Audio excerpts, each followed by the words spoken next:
Oi pessoal, tudo bem com vocês? Aqui é o professor Carlos Lustosa e nós vamos dar continuidade ao nosso curso de cozinha piauiense. E hoje nós vamos entrar num tema muito interessante. Nós vamos falar sobre identidade. O que é identidade, né? O que é que nos torna piauienses? Qual é a identidade piauiense? Existe uma identidade piauiense? Existem várias identidades piauienses. Então, aí eu queria questionar isso com vocês, né? Vamos tentar fazer essa reflexão na aula de hoje. Nós já falamos aqui do Piauí, né, de questões geográficas, né?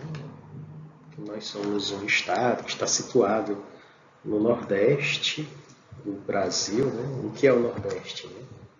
É esse conjunto de estados que está situado numa posição ao norte e a leste, né? No Nordeste, dessa posição geográfica do Brasil, né? Nós falamos da história de como o Piauí se tornou Piauí, né? Se construiu como Piauí, este território, como as divisas do nosso estado se formaram.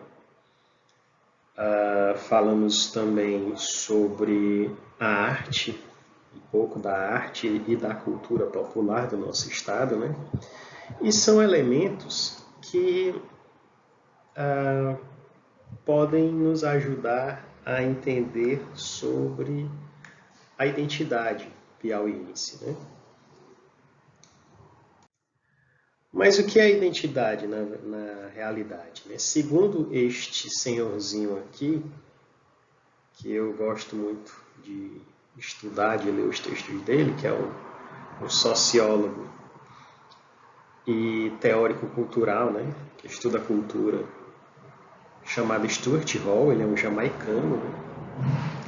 E o conceito de identidade para ele é complexo e está inserido atualmente no mundo que é mutante e fragmentado, né? Que tem muitas classes, tem muitos gêneros, tem muitas sexualidades, tem muitas etnias, né? A raça, o conceito de raça, que é antiquado, mas que ainda é vigente para algumas pessoas, né? Biologicamente a gente sabe que não existe raça, e raça é um conceito que foi utilizado para diferenciar e tentar subjugar outras etnias, né? Umas etnias subjugarem outras e tal.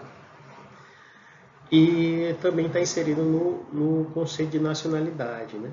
Que no passado nos tinham fornecido sólidas localizações dos indivíduos sociais, mas essas transformações do mundo, né, também acabaram mudando as nossas identidades pessoais. É bem profundo esse conceito dele, né? O mundo passou por várias transformações, né? E hoje em dia não existe apenas um gênero, existem vários gêneros, não existe só uma sexualidade, mas duas sexualidades, uma só. Existem várias, né? Existem várias etnias, existem várias nacionalidades, e às vezes elas se misturam, se confundem, né? Então é isso que ele tenta dizer, e a partir disso ele fala sobre três tipos de identidade. Segundo ele, existem três tipos de identidade. Uma que vem da época do iluminismo, e esse conceito de identidade leva em conta que uma pessoa, um ser humano, ele nasce em um contexto e a partir desse contexto, essa pessoa é definida. E desde que ela nasce até quando ela morre, ela é sempre a mesma coisa. Certo? Se a gente fosse pensar, por exemplo, numa Idade Média, um plebeu seria sempre plebeu. E ele teria suas próprias características, desde que nasceu até quando ele morreu. Então, uma segunda noção de identidade, né, ou de um sujeito dentro de um sujeito sociológico, é aquela na qual o indivíduo é moldado a partir de suas interações com a sociedade. Ou seja, ele não é mais apenas fruto do lugar ou do status social onde ele nasceu, né? Mas ele é fruto dessas interações. E embora ele tenha um eu real, né, aquilo que ele nasceu assim e cresceu assim, e vai ser sempre assim, Gabriela? Não. Existe também a questão da interação dele com a sociedade e com outros indivíduos. E isso ajudaria a moldar e modificar a sua identidade. Ou seja, no primeiro conceito, a pessoa nasce assim, cresce assim, vai ser sempre assim. No segundo, ela já tem uma interação com outros indivíduos, com a sociedade, e essa interação acaba modificando a pessoa.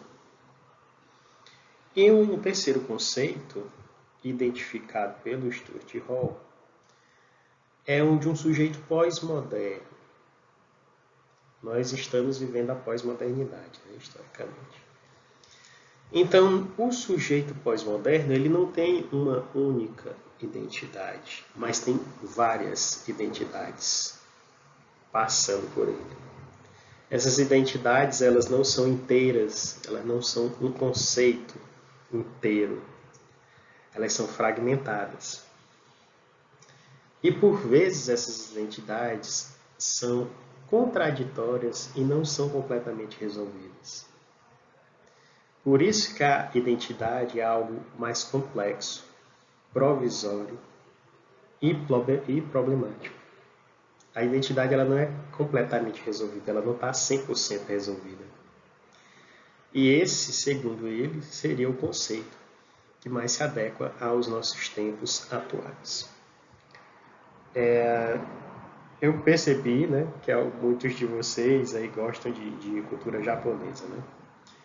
Se a gente for pegar um exemplo da cultura japonesa, você pode ter todo um conceito sobre o que é ser japonês, né? Da identidade japonesa.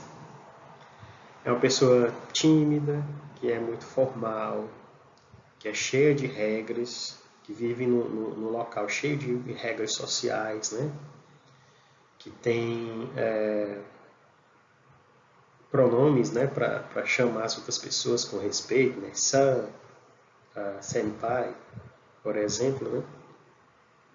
Então há todo um código social do Japão, né, que caracteriza aquela identidade. Mas a partir do momento que você começa a assistir um anime, por exemplo, você começa a absorver algumas coisas e tenta levar para a sua vida, né? Você começa a chamar um amigo de amigo-chan, você consegue tentar fazer incorporar alguns hábitos japoneses, né? O hábito de comer sushi, por exemplo. É um hábito brasileiro? É um hábito da identidade brasileira ou é de uma identidade japonesa? Né? Ele está mais próximo de quem? E isso te faz absorver algumas características identitárias japonesas. E você deixou de ser brasileiro por conta disso? Então, são questões que a gente pode começar a nos questionarmos, né? A levantar esse debate. O que é identidade? Eu, quanto pessoa que nasceu no Brasil, quanto eu me identifico com a identidade brasileira? E será que eu, por ser brasileiro, ter nascido aqui, crescido aqui, provavelmente nunca vou sair daqui, né? Morar fora e tal, em outro país. Se eu morar fora, eu vou levar a minha identidade brasileira? Eu vou absorver a identidade do local onde eu vou morar? Então são questões que nos mostram quantas identidades são fragmentadas e muitas vezes contraditórias e não resolvidas, que é o que Stuart Hall tenta exemplificar nesse terceiro conceito. Então, para Stuart Hall, no livro dele, né, ele diz que o cenário pós-moderno é um ponto importante para a identidade cultural, que é, sobretudo, aquele que está ligado ao imaginário de nação. Quando os países se formaram, eles dividiram suas fronteiras, né, por volta ali na época da Revolução Industrial, que foi um fato determinante para o surgimento dos estados-nações, os países como nós os conhecemos hoje.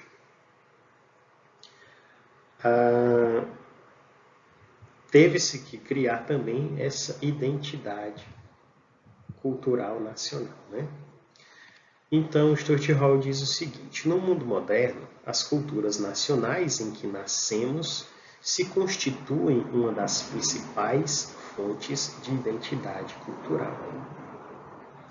Ao nos definirmos, algumas vezes dizemos que somos ingleses ou galeses, país de Gales, né? Ou indianos ou jamaicanos. Obviamente, ao fazermos isso, estamos falando de uma forma metafórica. Essas identidades não estão impressas nos nossos genes. Aí ele já chega numa questão biológica, né? Não está no nosso DNA. Mas nós efetivamente pensamos nelas como se elas fossem uma natureza essencial. Quando uma pessoa nasce no Brasil, nós dizemos que ela já nasce sambando, já nasce sabendo sambar. O que não é verdade. Mas nós acabamos nos incorrendo nesse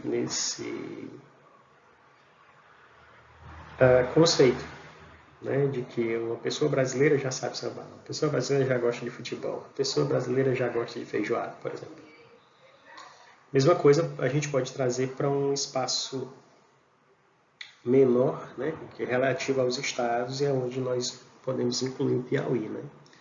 Está dizendo que o piauiense gosta de rapadura, o piauiense gosta de carne de bode, o piauiense é acolhedor, o piauiense é gaiato, o piauiense é tímido, enfim. O piauiense é uma pessoa pobre, uma pessoa que não gosta de tomar banho, que não é aciado, etc. Temos alguns conceitos, né, também, que dizem que vem junto quando a pessoa nasce, mas que não é bem isso, né? Eles são construções, né? São representações que a gente acaba assimilando. Então, Stuart Hall diz ainda que as identidades nacionais, entretanto, elas não são coisas com as quais nascemos, mas se formam e se transformam no interior da representação. Portanto, a nação não seria apenas uma identidade política, ou seja, ela não está apenas naquele espaço geográfico, né? Não é uma coisa que está fixa num mapa.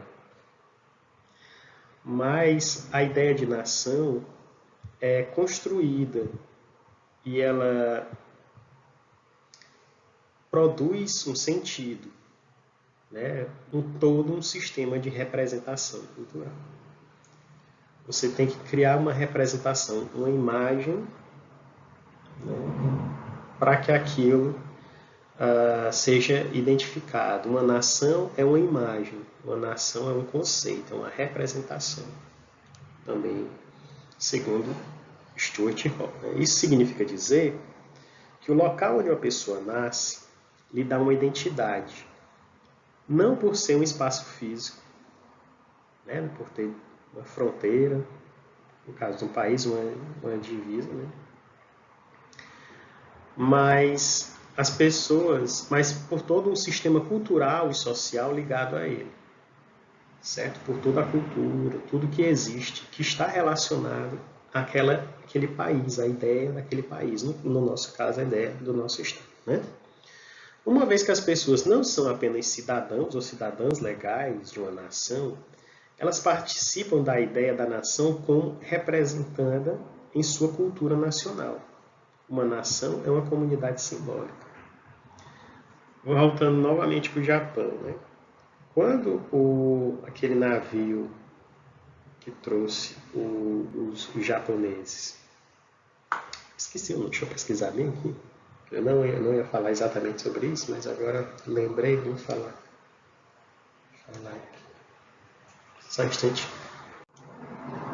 Foi salvo aqui pelo Google o Kasatomaru. Quando este Kasatomaru chegou aqui no Brasil, ele trouxe vários japoneses. Mas será que eles deixaram de ser japoneses no momento que eles pisaram no Brasil? Eles trouxeram o Japão consigo, né, com a sua cultura, com toda aquela ideia de nação que é o Japão, eles trouxeram a bordo do Kasatomaru, certo? Um processo semelhante que a gente pode ligar, que teve aqui no Brasil, foi quando o tráfico negreiro acontecia, né?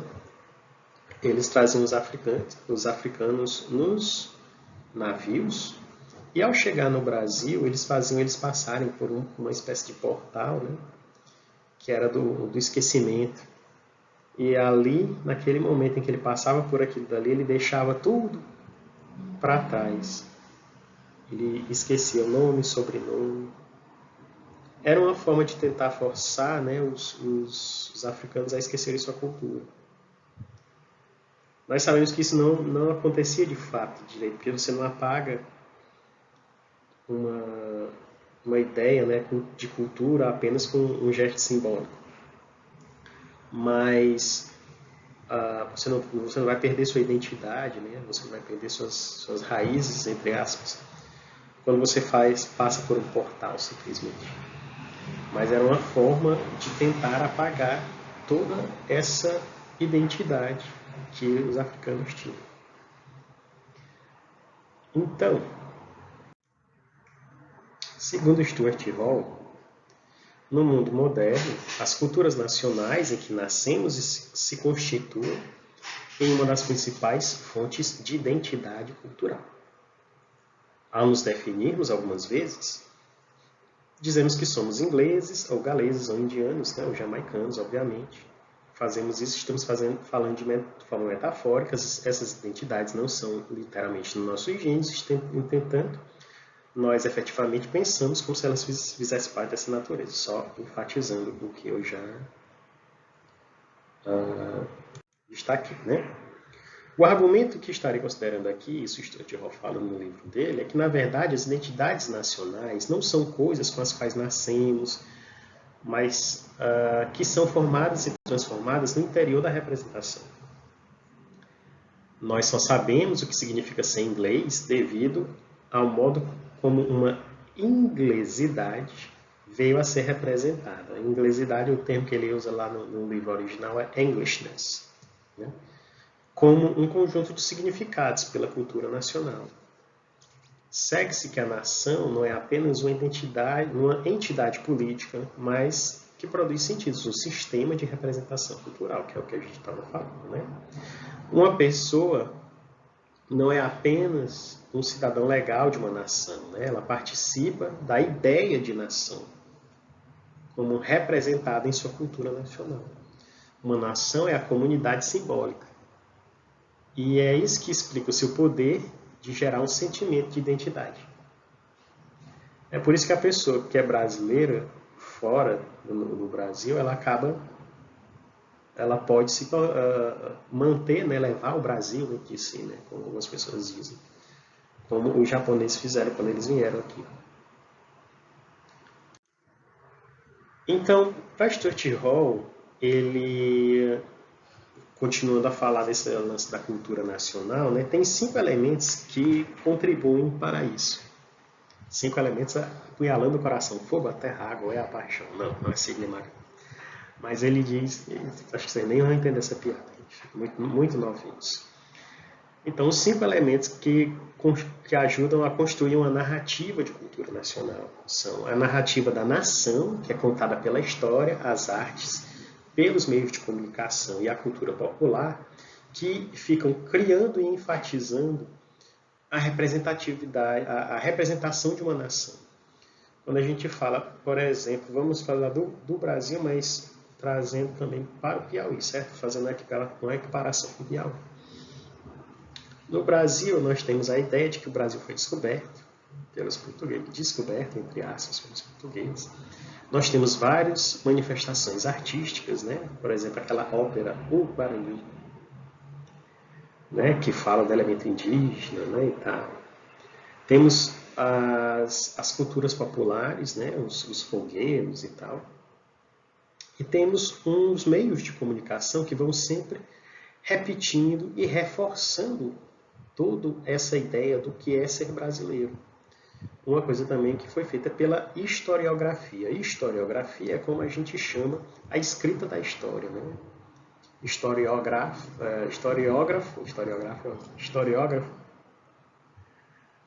é quem escreve, né? Então, como foi construída, né? Como foi narrada a história do Brasil a partir deles. E um outro elemento é que se dá ênfase na origem, na continuidade, na tradição e na temporalidade. Como se nada mudasse ao longo do tempo. É como se nós fôssemos brasileiros, os mesmos brasileiros que nós somos hoje, eram os brasileiros que existiam aqui quando o Brasil foi descoberto, entre aspas. É preciso que haja uma narrativa que diga que a identidade se mantém ao longo do tempo, como se toda uma nação fosse igual o tempo todo, desde que ela surgiu. Um segundo ponto que reforça esse lance da cultura nacional para o Stuart Hall é a invenção de uma tradição. O que é a tradição? É algo que parece ser muito antigo. É algo que parece ser muito antigo e que vai se mantendo e vai se repetindo ao longo do tempo. Uma tradição brasileira a gente pode dizer que é o carnaval, né?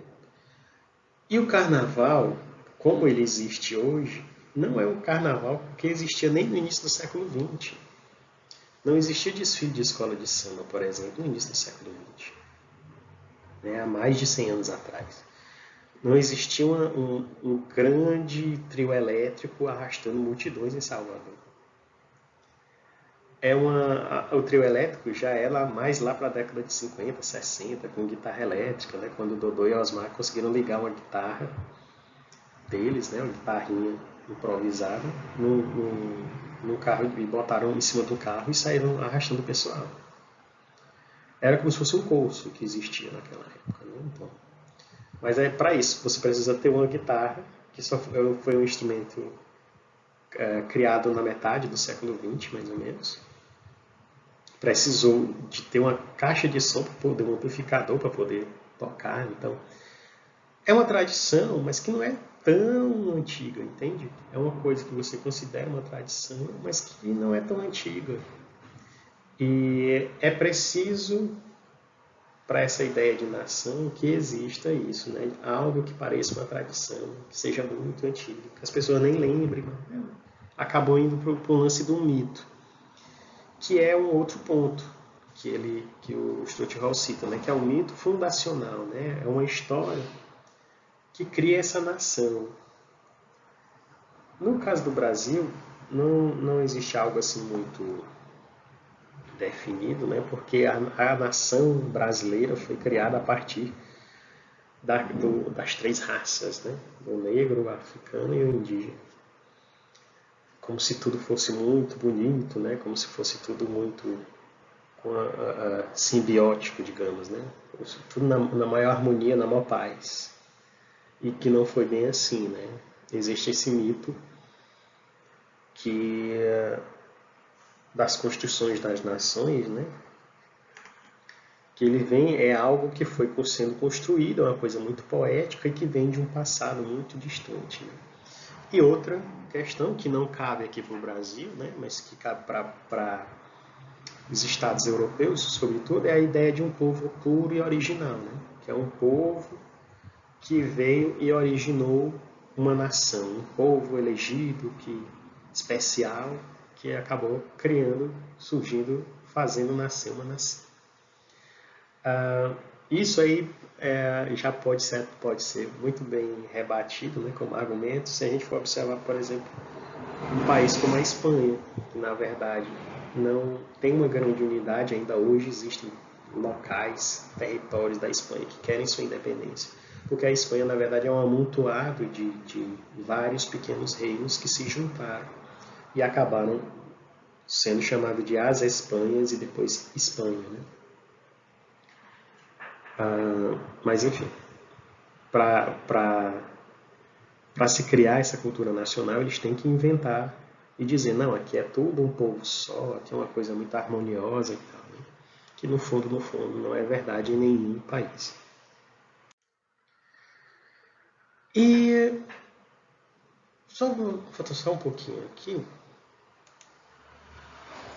Tá, não dá para voltar, mas enfim. Eu vou chegar aqui, essa questão da cultura nacional, como eu comecei a falar, já é um pouco problemática, né? Porque ela pode ser bem rebatida, mas ela acaba sendo fundamental para a gente entender o que é identidade. E quando a gente fala em cultura nacional, a gente pode trazer para o âmbito estadual, né, e falar do Piauí também. Então, o que é aquilo que nos torna piauienses, né? É nossa história, cultura, etc. Nossa geografia. E indo dentro disso, né, a gente tem as discussões das identidades pós-modernas, né, de como a nossa identidade também pode estar ligada, associada a outras identidades, né, a identidade nordestina, que é muito próxima do Piauí, né, que nós estamos inseridos dentro do Nordeste, é uma identidade também que pode dialogar bastante com a nossa. Né?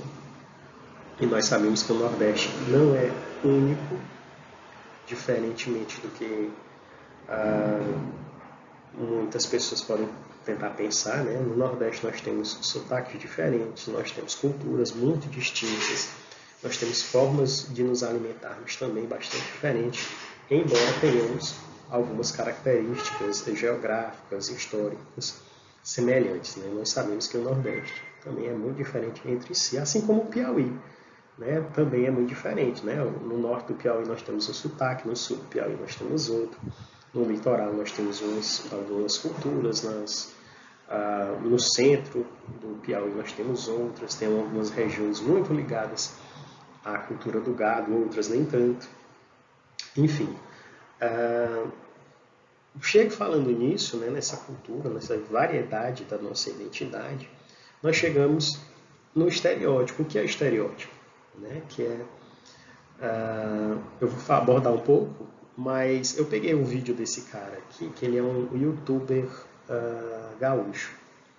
Ele fez uma enquete com os seguidores dele lá e teve umas 300 respostas. Assim, não é nada científico, sabe? Tá, gente? Aqui é só uma questão que eu achei curiosa e queria trazer para vocês.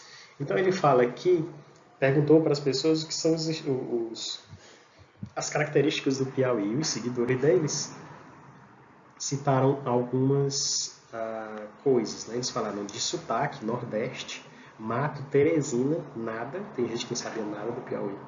Não podia associar a nada. Ao calor, ao Whindersson Nunes, pobreza, índios, seca e apito de trem. O Piauí é um apito de trem. Então, isso aqui, minha gente, acaba recaindo no estereótipo do Piauí. Né? O que é um estereótipo? Estereótipos, eles são reproduzidos culturalmente e interferem, na maior parte das vezes inconscientemente, nas relações sociais. Atualmente, os meios de comunicação e informação possuem um importante papel para reforçar ou desconstruir os estereótipos.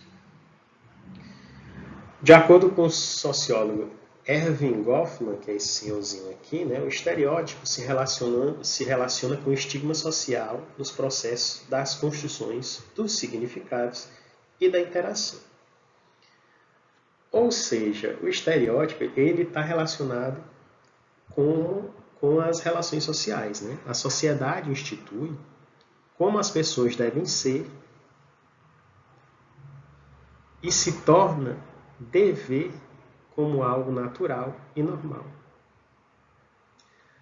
Um estranho nesse meio, dessa naturalidade, né, entre aspas, né, não passa despercebido, pois lhe são conferidos atributos que o tornam diferente, podendo resultar na marginalização de indivíduos dentro de uma comunidade. Por exemplo, se você vai falar de o que seria um indivíduo normal para a nossa sociedade, seria um indivíduo branco, seria um indivíduo que mora no Sudeste, de classe média ou classe média alta, que tenha alguns pertences, né, que tenha, seja economicamente, financeiramente bem. Esse seria um padrão, né, de um brasileiro, digamos. Então, qualquer outra coisa que fugisse a isso pode virar um estereótipo. Uma questão no Rio de Janeiro, uma pessoa que mora na favela, ele tem um estereótipo. A pessoa que mora no Nordeste tem um estereótipo. Uma pessoa que mora no Piauí tem um estereótipo. Uma pessoa que mora em Timor tem um estereótipo. Nós também criamos e reforçamos estereótipos, que são conceitos ruins, entre aspas, né, de algumas pessoas. Então, como é que a gente quebra esses estereótipos? É tentando romper com esses discursos que são muito encravados dentro da sociedade. Não é fácil você romper com estereótipo ou desconstruir estereótipos. Né? Então, eu queria que nós refletíssemos nessa aula toda a questão da identidade, dos estereótipos, como a gente pode reforçar conceitos positivos, né, da nossa cozinha piauiense, né, e como nós podemos desconstruir os estereótipos, né, tirar essa peixa, esses adjetivos ruins da nossa cozinha. Certo? Eu quero deixar essa pergunta para vocês, esse questionamento para vocês, como é que a gente pode fazer isso, né? A gente pode desconstruir estereótipos, a gente pode reforçar a nossa identidade, ressaltando pontos positivos, certo?